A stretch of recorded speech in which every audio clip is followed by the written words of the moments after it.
The Art of War, the $200 million divorce. Are you tired of being underestimated? If you've ever been told you're worthless, this story is for you. Hit the subscribe button and like this video right now to witness the ultimate transformation. Attention, have you ever been told you're nothing? That your life is over? Get ready, because this story will prove that true power resides where you least expect it. Don't miss a single second of this incredible transformation. He told her she was nothing. In the sterile gray office of the divorce lawyer, Alexander Sterling told his wife, Eleanor Vance, that her life was over. He sneered at her. He laughed and told her she would be nothing without his money. He watched her walk out into the lobby alone and defeated, expecting her to call a cheap cab. But Alexander waited. He waited to see her final humiliation. Only, he never expected the car that pulled up. He never expected the man who stepped out, and he never expected that the wife he had just discarded was the one who held all the power. The legal battlefield, the air in the 48th floor conference room of Montalban and Associates Legal Solutions was worth more than most people's cars. It was filtered, purified, and chilled to a precise 20°C, carrying the aroma of old leather, lemon oil, and the faint metallic scent of relentless ambition. Through the floor-to-ceiling windows, the New York City skyline was a jagged gray cutout against a bruised November sky.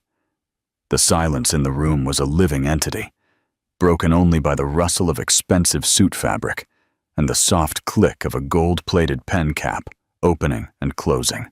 Eleanor Petrova sat on one side of a vast mahogany table that reflected the sky like a dark, calm lake. She felt like a ghost witnessing her own execution. Her hands were clasped so tightly in her lap that her knuckles were white. Her coat, a simple, practical wool overcoat from a department store, looked like a beggar's rag draped over the back of a $10,000 leather chair. Facing her was Alexander Sterling, the man who had been her husband for 12 years, and to say was a generous term. He leaned back, radiating smug, predatory confidence. His Brioni suit, worth $8,000, fell perfectly across his broad shoulders. His $30,000 Audemars Piguet watch caught the cold light. He wasn't just in the room. He owned it. Beside him, his silver-haired shark of a lawyer, Mr. Vernon, slid a single sheet of paper across the table. Vernon was the kind of man who had never lost, primarily because he only took cases that were already won.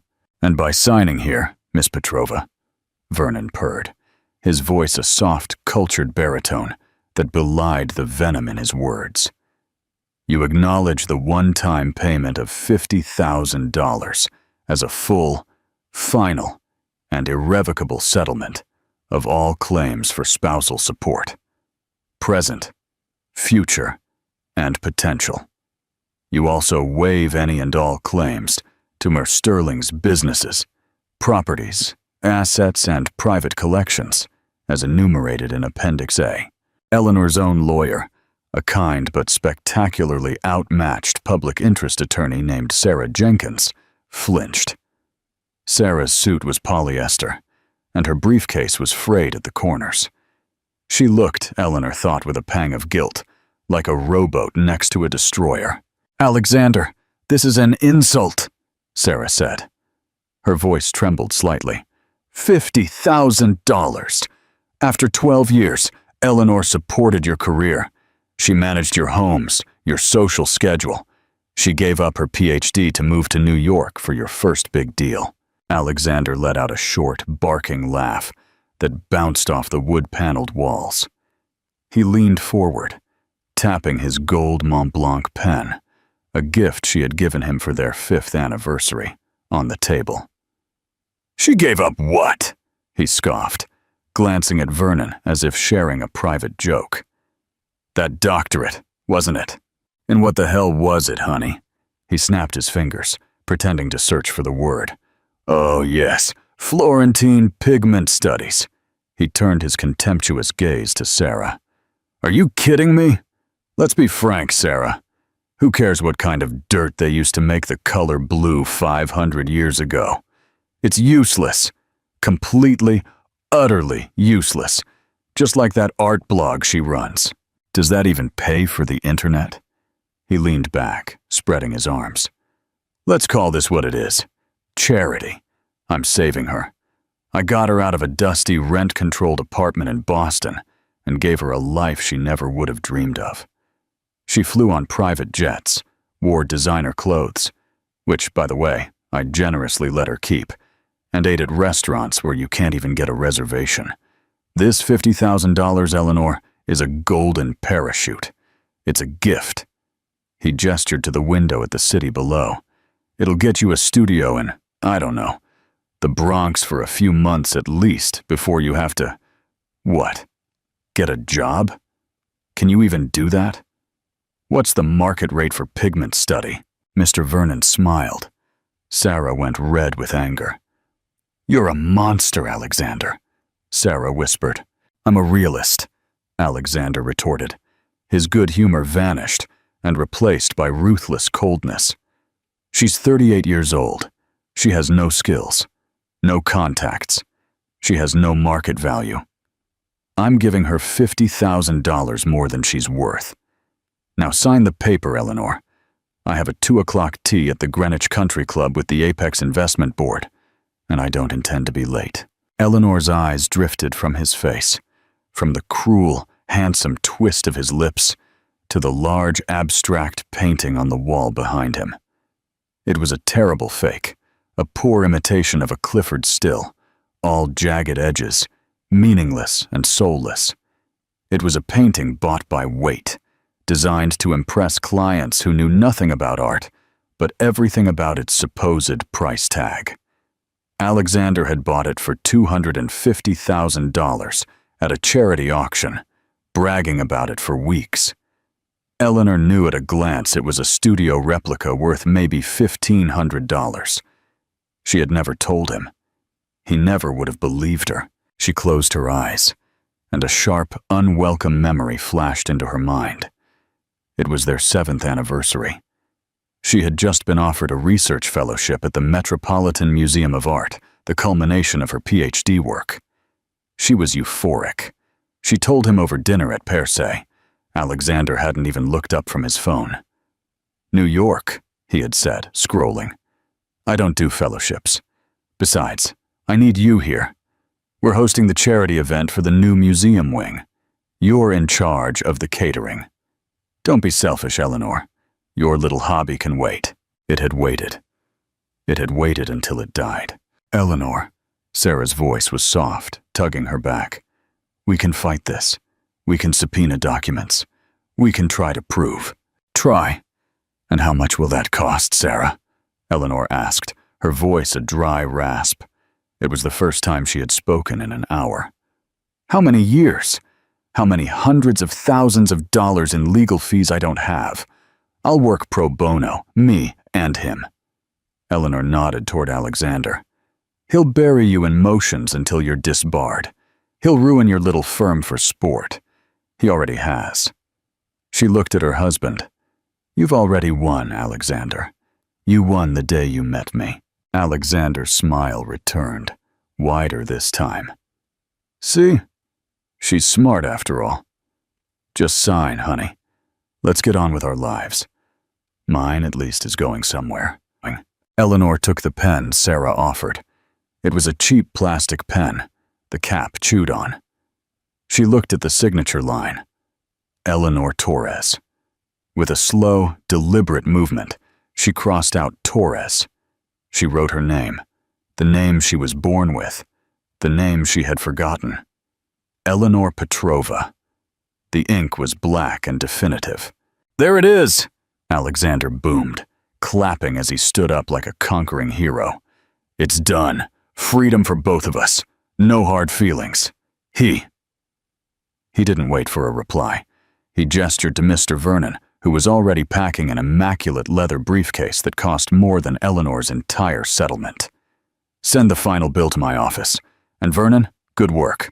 Let's golf soon." Alexander walked to the door, buttoning his suit jacket. He paused, his hand on the heavy brass handle, and looked back at Eleanor. She was still seated, her hands clasped on the table, a statue of defeat. "Oh, and Eleanor," he said, one last casual turn of the knife. "That art blog of yours, Aurelio's Attic, or whatever it's called, I had my tech guy check it. You have 12 followers. 12! It's pathetic. My dog's Instagram has 5,000. He grinned. "Just a tip from someone who knows. Give it up. Nobody cares. You have nothing to say." He was gone. The door clicked shut, the sound echoing in the oppressive, expensive silence. For a full minute, neither Eleanor nor Sarah moved. Then Sarah reached out and placed her hand over Eleanor's. "Eleanor, I'm fine," Eleanor said. Her voice was surprisingly steady. The numbness was a shield. "I just need to leave. Thank you for everything, Sarah." "The check will be sent," Sarah said, her voice heavy with a pity that Eleanor found harder to bear than Alexander's cruelty. "You can call me anytime, anytime." Eleanor nodded. She picked up her simple cloth coat from the back of the chair and walked out of the room. She didn't look at the fake painting. She didn't look at the view. She simply walked. She passed the row of associate offices, past the law library, and toward the bank of elevators. Her practical, worn-heel boots made no sound on the plush carpet. The elevator ride was a descent into a different kind of hell. It was silent, mirrored, and played a soft classical tune that made Eleanor want to scream. She gripped the strap of her worn leather satchel, the one Alexander had always called her orphan bag. She stepped out into the lobby of Montalban and Associates. It wasn't a room. It was an abyss.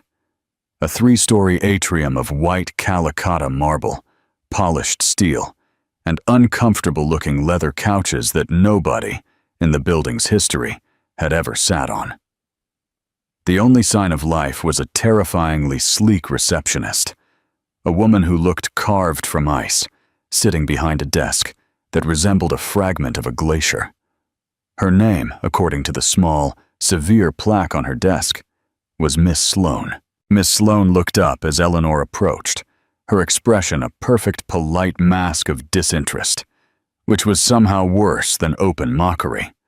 She judged Eleanor's coat, her lack of jewelry, and her rain-dampened hair in a millisecond, and dismissed her as irrelevant. Eleanor walked toward the glass revolving doors, clutching her coat.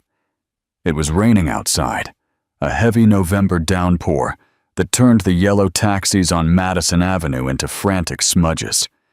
She would have to wait.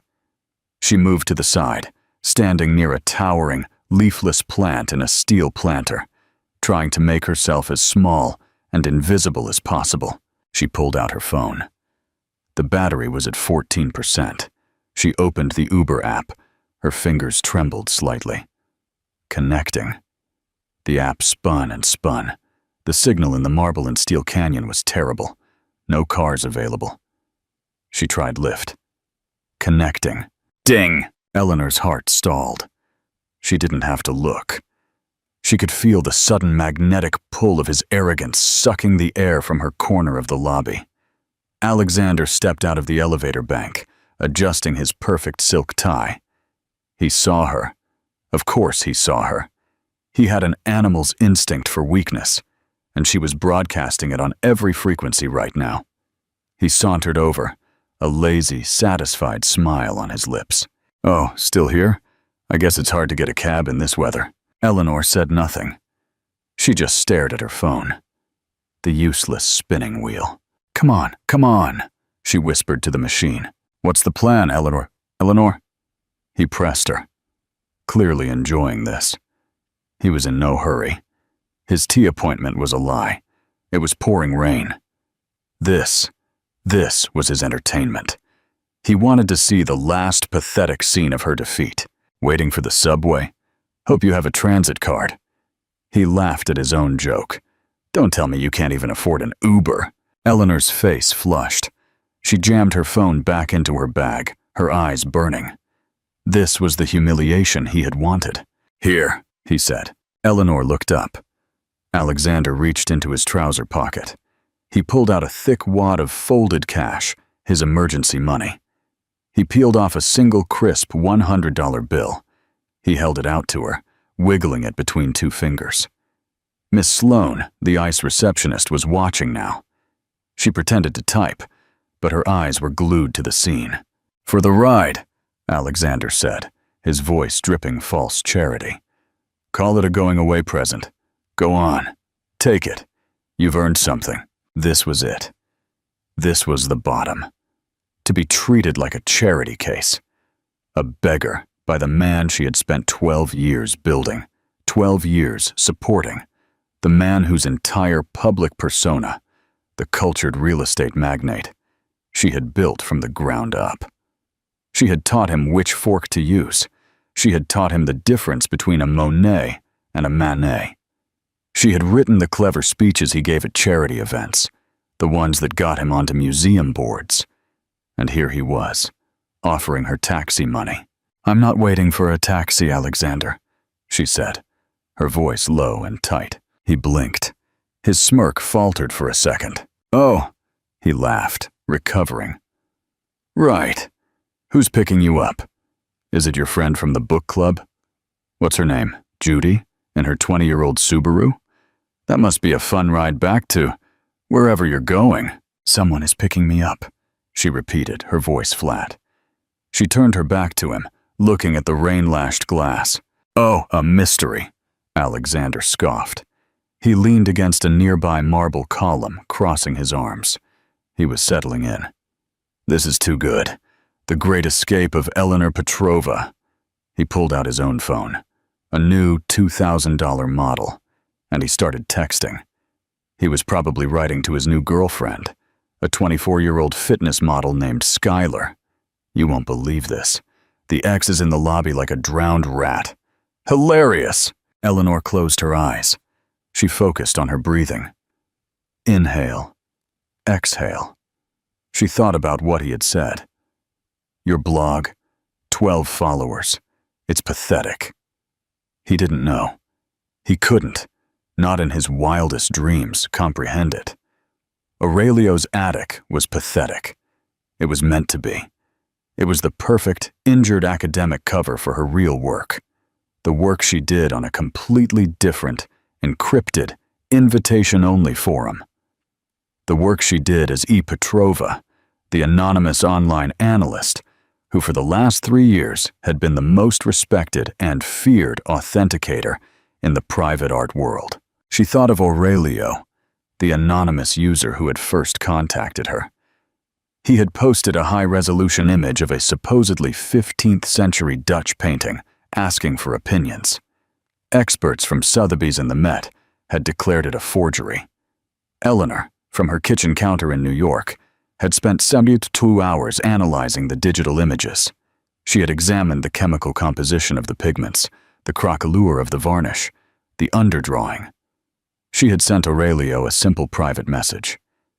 "It is not a forgery. It is a pastiche." The sky was painted in the 17th century, but the figures, the hands, that is the lost work of Jan van Eyck's lead apprentice. The signature isn't on the canvas. It's in the way he mixed the lead tin yellow with his varnish. Look closer.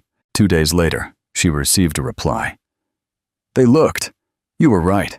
You just saved me $40 million. Who are you?" That was 3 years ago.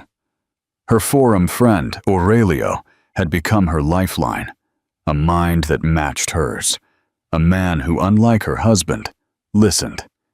He would send her inquiries from museums, from private collectors. Is this Romanov jewel real? Is this supposed Rembrandt a studio work? And she would tell him. Her useless information, her 16th century dirt, was her secret. It was the only thing that had kept her sane. A minute passed, then 2. The rain hammered down. Alexander was still there, a smug gargoyle against the marble. 5 minutes. Eleanor's stomach clenched. He had said he would be here. He had promised. Alexander chuckled, pushing off the column. Well, this has been fun, Elle, but I'm getting bored. Looks like your mystery ride won't show. Shocking. Come on, take the 100, get out of the rain. He flicked the bill onto the floor at her feet. It landed in the wet, muddy patch where people had shaken their umbrellas. Call me, he said with one last look of pity. When you're desperate. You will be. He started to walk toward the revolving door, and just as his hand touched the glass, a new sound cut through the silence of the lobby. It wasn't the sound of a taxi horn or a bus. It was the sound of a very large, very expensive engine idling, at a frequency so low you felt it in your bones before you heard it. Alexander stopped. He turned around. Miss Sloane, the receptionist who had seen presidents and oligarchs walk through those doors, stood up. She slid onto the curb with the silent, predatory grace of a panther. It wasn't a car. It was a declaration. A long wheelbase Rolls-Royce Phantom in a shade of midnight blue, so deep it looked black in the rain. It wasn't just new. It was personalized. It was the kind of vehicle that didn't just suggest wealth. It suggested power. The kind of power that didn't need to announce itself. Alexander paused, his hand still on the revolving door. His mouth opened slightly. Damn, he muttered, impressed. That must be Mr. Montalban. I heard he was getting a new one. He was talking to himself, to Eleanor, to anyone. He was impressed, and a little jealous. It was a better car than his own Maybach. The car pulled to the curb, its engine, a soft murmur. The rain seemed to be afraid of it. Water hit and fled the immaculate, ceramic-coated paintwork. The spirit of ecstasy ornament on the hood seemed to glow with its own internal light. Then the driver's door opened. A man in a black, perfectly fitted uniform and chauffeur's cap stepped out.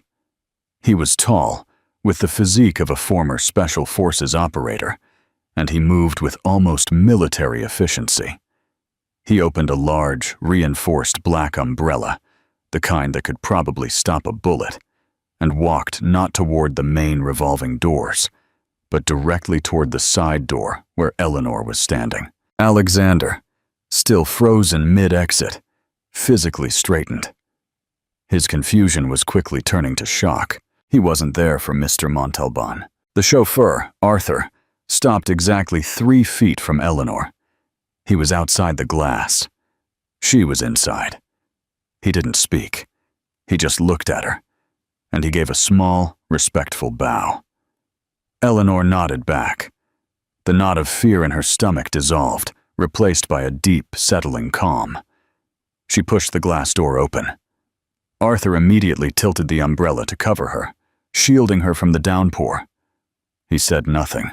Alexander's jaw was officially slack now.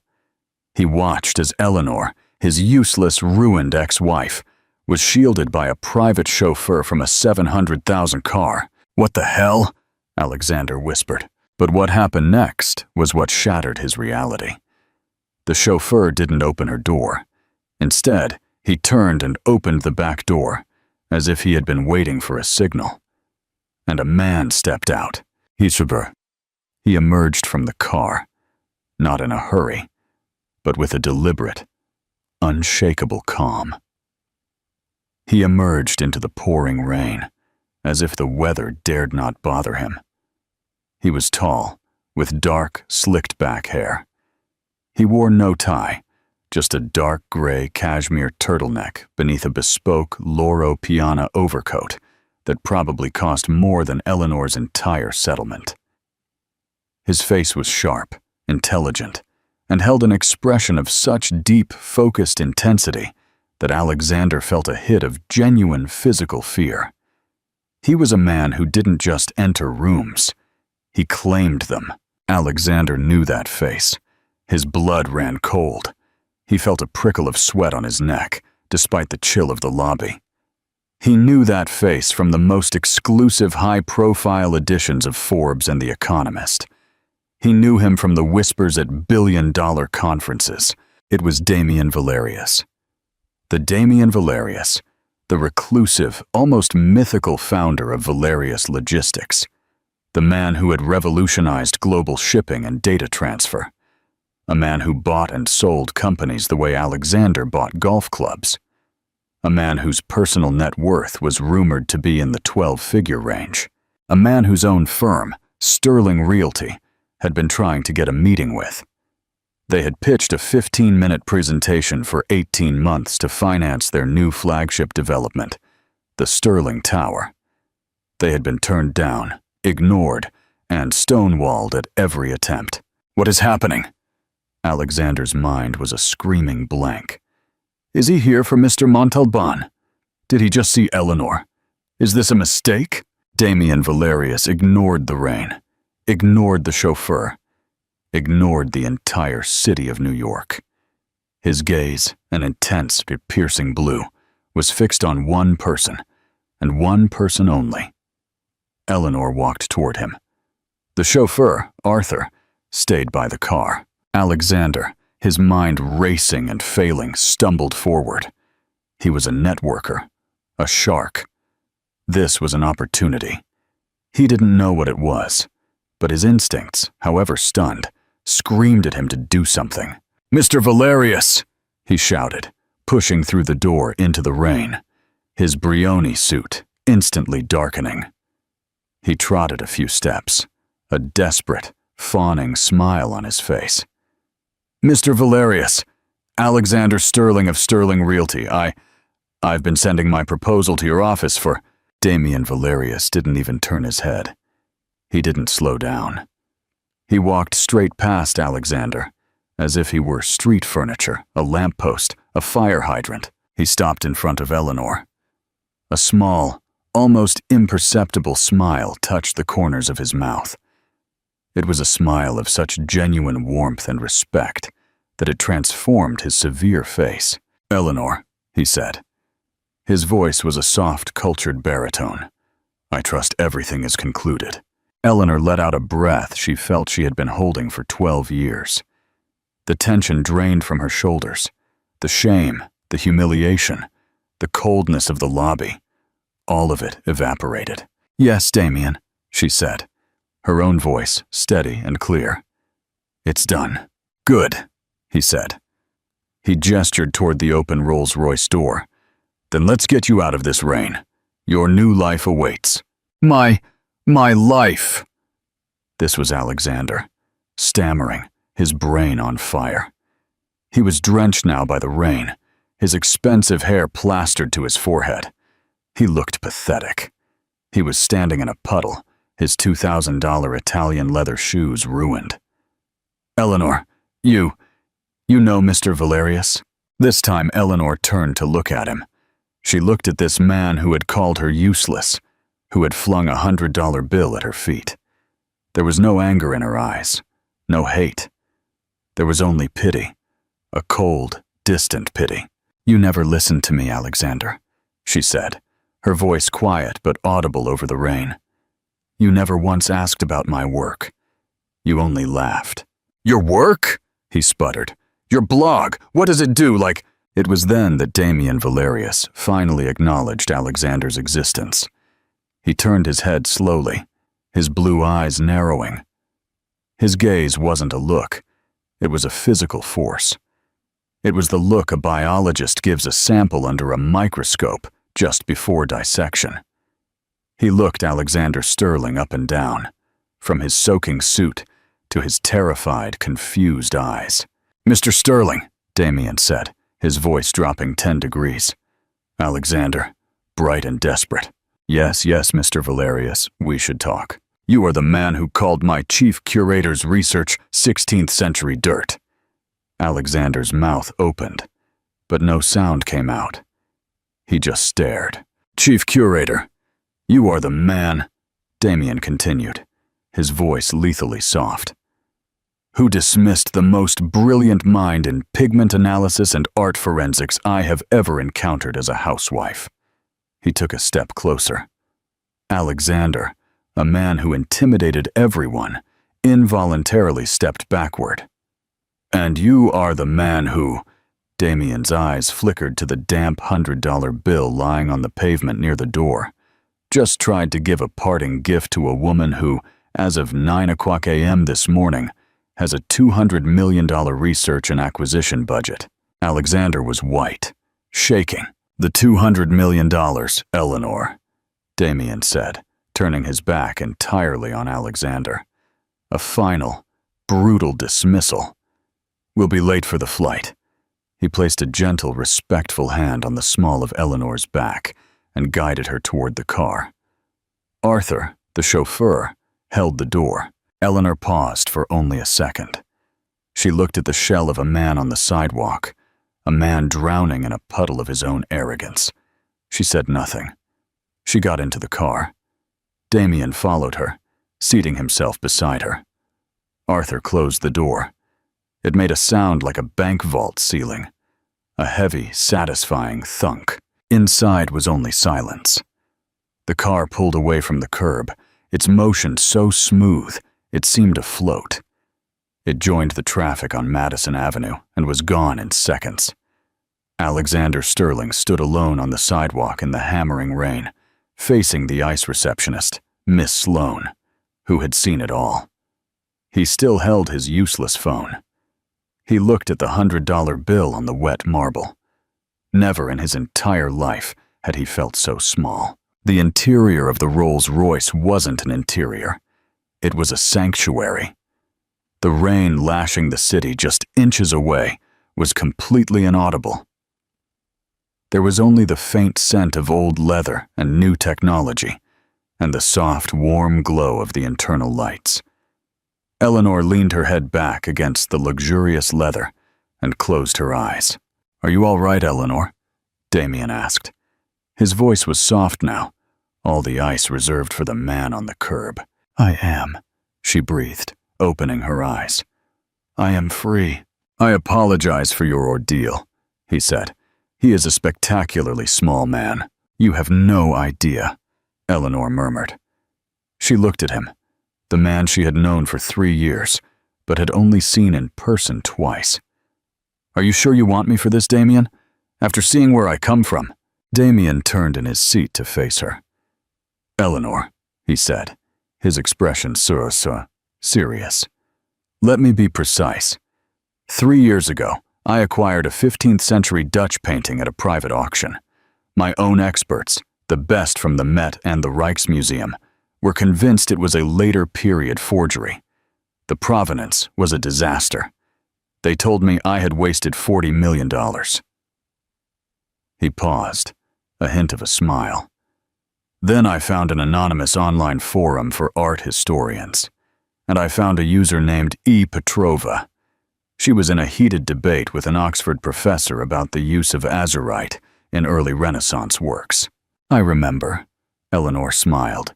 "Professor Morales was insufferable and wrong. So I took a chance," Damien continued. "I created an account, Aurelio. I posted high-resolution images of my fake painting. And I asked one question, 'What do you see?' And I told you," Eleanor said, her voice gaining strength, "that it was not a forgery. It was a pastiche. The sky was painted in the 17th century, but the figures, the hands, the underdrawing, that was 15th century. Someone had updated it to match the style of the time, but the original artist's fingerprint was right there, in the way he mixed the lead tin yellow into his varnish. You saw in 2 days what an entire team of experts could not see in 6 months," Damien said. "You, Eleanor Petrova, saved my Vermeer. That painting is now the pride of my collection. And you are the only person I trust to manage it. The only one." He gestured to the window. The car was now on the highway, speeding toward the airport. "Your ordeal, as you call it, is over." Alexander Sterling was a temporary inconvenience. Your work is permanent. The entire Valerius Foundation collection is now yours to direct. The jet is waiting at Teterboro Airport. We'll be in Geneva by morning. Your new apartment is ready. The restoration lab, the one you designed via email, is fully equipped. The X-ray fluorescence spectrometer you wanted just arrived from Germany. Eleanor looked at her hands. The hands Alexander had mocked for being unmanicured. The hands that in college had been stained with pigment and linseed oil. They were steady now. "He called my work dirt," she whispered. "We are all dirt, Eleanor," Damien said, looking out at the skyline. "The only difference is what we choose to build with it. He built a house of cards. You are building a cathedral." For the first time in over a decade, Eleanor Petrova smiled truly and completely. The reckoning. Alexander Sterling did not go to the Greenwich Country Club. He went back to his empty penthouse, the one Eleanor had been ordered to vacate a month earlier. He drank. He drank an entire bottle of 25-year-old Macallan, but the alcohol couldn't burn away the image of Damien Valerius's eyes. Chief curator, $200 million. The words echoed meaninglessly in his head. It was a joke. It had to be a joke. Eleanor is Eleanor, the quiet, mousy woman who rearranged his bookshelves. On Monday, he went to the office hungover and raging.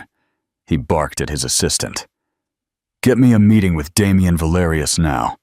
Tell them I'm a personal friend of Eleanor Petrova's."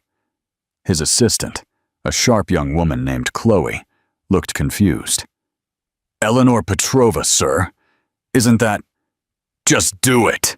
he roared. An hour later, Chloe pinged him. "Mr. Sterling, Mr. Valerius's office. They said they have no idea who you are." And they added a message. What message? They said, "Miss Petrova is no longer associated with you in any manner, and any attempt at further contact will be referred to our legal department." Alexander slammed the phone down. "Legal department?" His ex-wife was sending the Valerius legal department after him. That was only the beginning. 2 days later, the call came. It was from his contact at Bank of America, the lead lender for his new flagship skyscraper, the Sterling Tower. "Alexander," the banker, a man named Marcus, said in a strained voice. "We have a problem. A big one." What problem?" "The private equity fund backing the main loan, Apex Investments. They've been acquired." Alexander felt a cold dread. Acquired by who? Who would be big enough to buy Apex overnight? "Valerius Logistics," Marcus said, his voice barely a whisper. "Alexander, they aren't just acquiring. They're liquidating. They've called the loan. All of it. They want the full $400 million by the end of the quarter, or they seize the asset." "They can't," Alexander yelled. "The building isn't even half finished. That's insane. It's unethical." "It's not, Alexander. It's in the fine print. And Valerius, he owns the fine print. He's not just a buyer. He's a predator. Someone put a target on your back. You'd better find new financing fast." But the word was out. Alexander Sterling was toxic. He scrambled desperately. He called every contact he had. But the name Valerius was a brick wall. Nobody would touch him. The lines of credit he had lived off for a decade vanished. His partners, smelling blood in the water, began to sue, desperate to get their money out before the whole ship sank.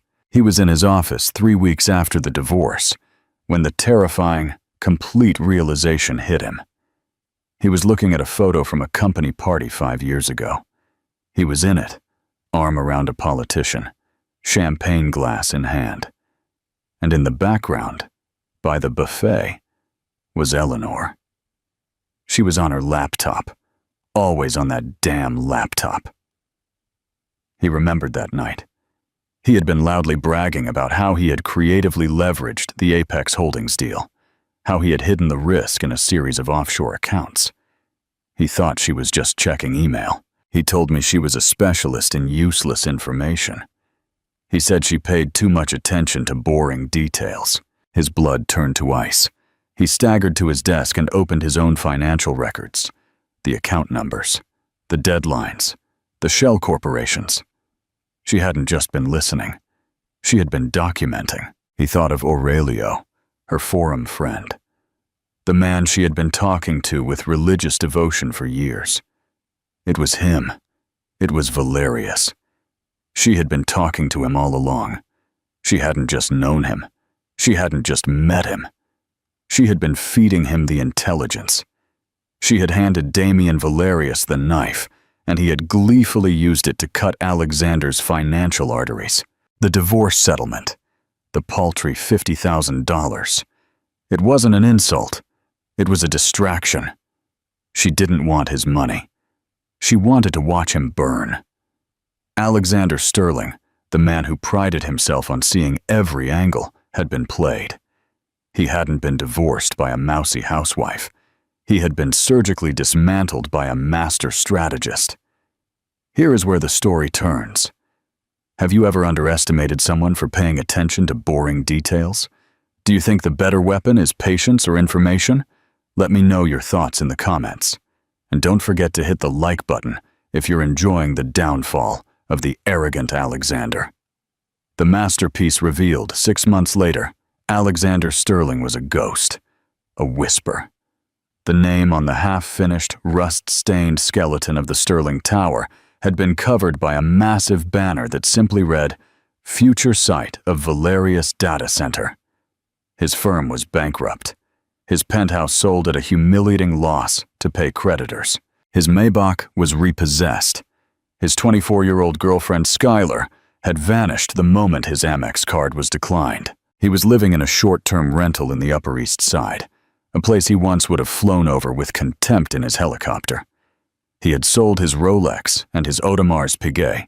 He had sold his Brioni suits to a consignment shop. He was at the Alcala auction house this evening, not as a bidder, but on a guest pass from a junior associate who owed him an old, forgotten favor. He was there to network, to beg to be seen, to prove he wasn't dead. He was there to find anyone who would still take his call. The room was electrics.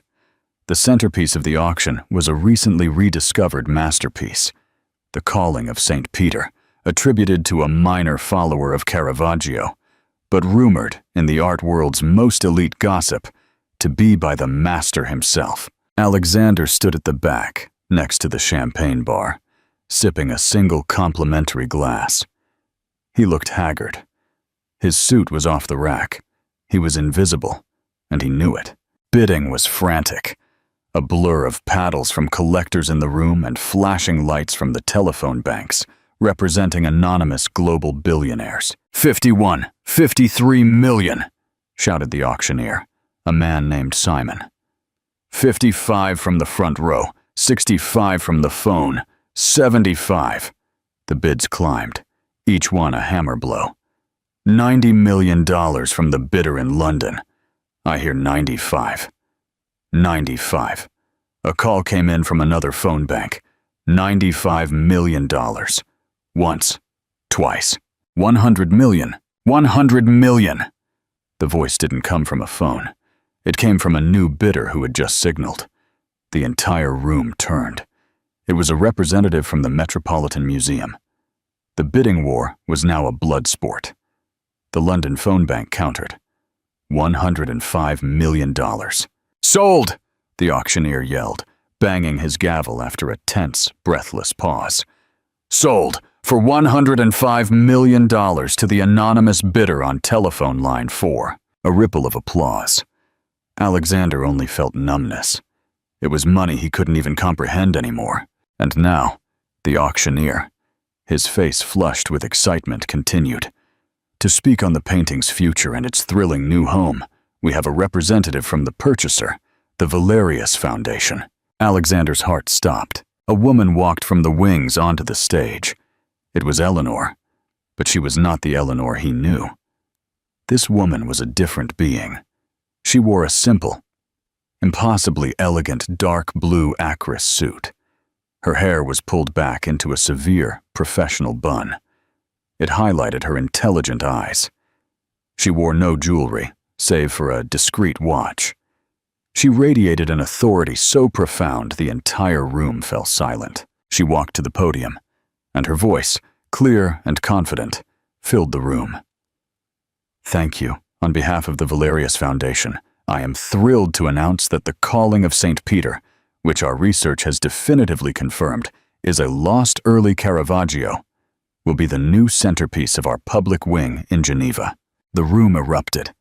This was news. This was history. She hadn't just bought it, she had confirmed it.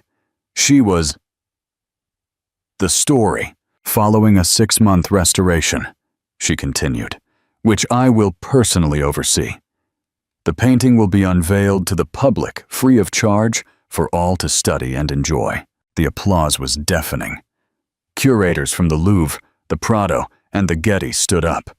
They flocked toward the stage as she descended, all of them desperate for a moment with her. Miss Petrova, the new kingmaker of the art world. Alexander was in the back by the bar, invisible. She and her security team, including Arthur the chauffeur, began to walk toward the exit. She was going to pass right by him. She has to see me, he thought with a desperate, pathetic hope. She has to see what she's done. Her group approached. He tensed.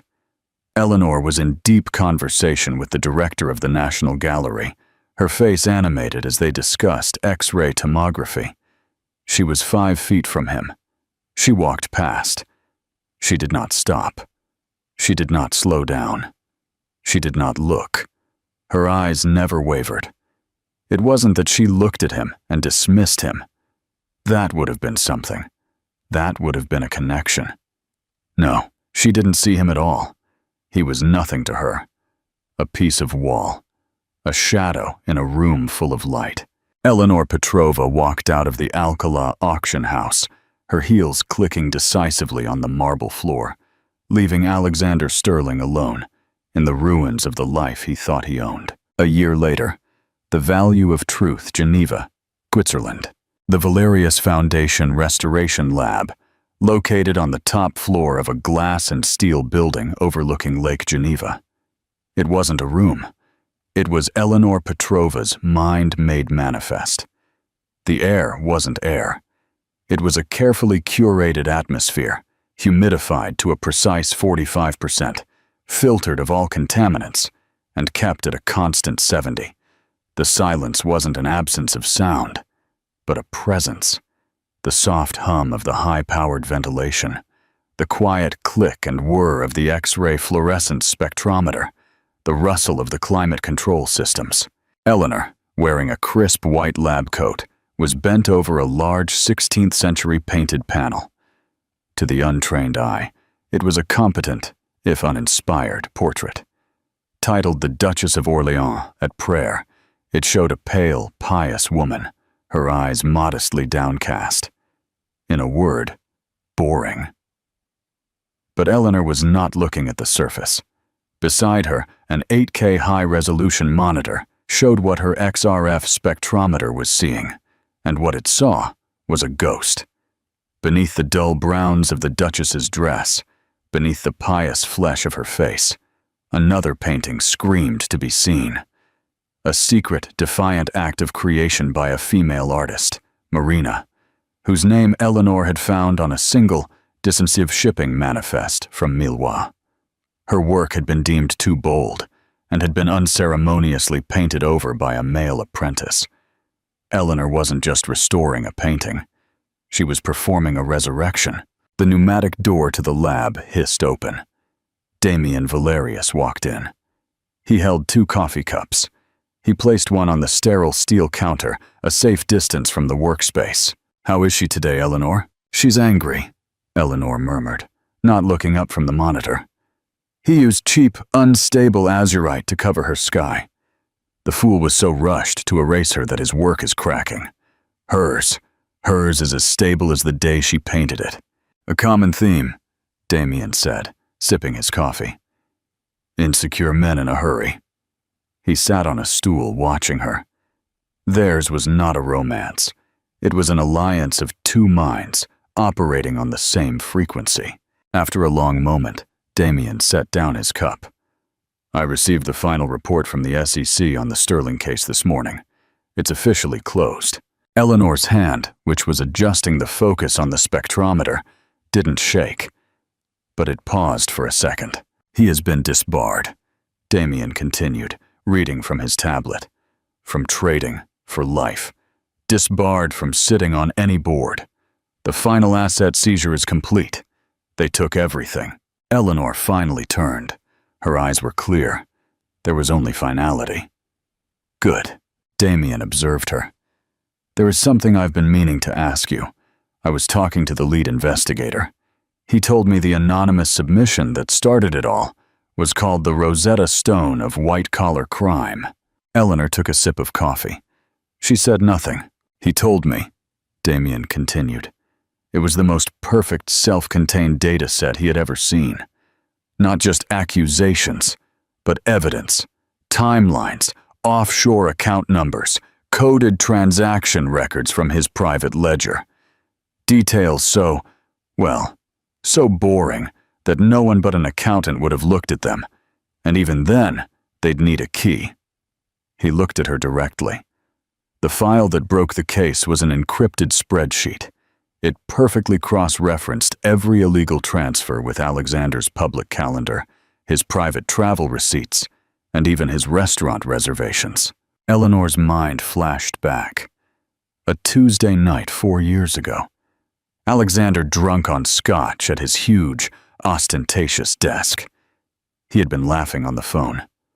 The beautiful thing about this is that it's just boring details. Nobody looks at the details. He had hung up, seen her, and scoffed. He had tossed a stack of printed ledgers at her. Here, make yourself useful. File these. They're just numbers. Simple enough, even for you. He had turned back to his computer, and she had knelt down. She had picked up the papers, and she had looked. She, who could spot a 500-year-old forgery, saw the sloppy, fraudulent pattern instantly. That night, she bought an encrypted USB drive and hid it in a hollowed-out book. And for 3 years, every time he mocked her, she had added a line to her spreadsheet. She called the file the Sterling Pastiche. Now, under the clean, bright light of her new life, she looked at Damien. He was right, she said quietly. He told me over and over I was just a specialist in useless information. He presented you with a forgery, Damien said. A forgery of a life, a forgery of a business. And you did what you always do. You looked for the original. A very, very ugly original, Eleanor murmured. He was sloppy. Men like Alexander always are. They're all facade. She set down her coffee cup and put on her protective goggles. It was time to get back to work. The investigator had one last question, Damien said. He wanted to know who you were. What did you tell him? I told him, a concerned citizen. Eleanor smiled. Real complete smile. That works. She turned the XRF monitor. The image of the hidden woman, Marina, looked back at her. A woman who had been silenced, buried under a layer of acceptable, boring mediocrity. You'll have her ready for the spring, Damien said. Oh, much sooner, Eleanor replied. She picked up a fine-tipped tool, her hand as steady as a surgeon's. The varnish he used to cover her is unstable. It's practically begging to be removed. She looked at the screen, at the ghost of Marina, and felt a deep connection across 5 centuries. He was right about one thing, Damien. Her voice a soft, satisfied whisper. What's that? I paid attention to the boring details. She touched the tool to the canvas, and with the first definitive stroke, began the delicate work of bringing the truth to light. The meaning of true victory. And that is the difference between price and value. Alexander Sterling knew the price of everything, his suits, his cars, his wives. But Eleanor knew the value of everything, of knowledge, of patience, and most importantly, of herself. The greatest revenge is not raising your voice, it is becoming powerful. It's not about being saved by a billionaire. It's about being the person even a billionaire turns to for expertise. Her victory wasn't the car. It was the fact that she had earned the right to be in it. Thank you for watching this epic story of justice. What did you think of Eleanor's sterling pastiche? Do you think her revenge was too cold or perfectly measured? I'd love to read your opinion in the comments. If this story inspired you to remember your own worth, please give this video a like. Share it with a friend who is struggling to be seen. And of course, subscribe to the channel so you don't miss any hidden life lessons in art. Until next time.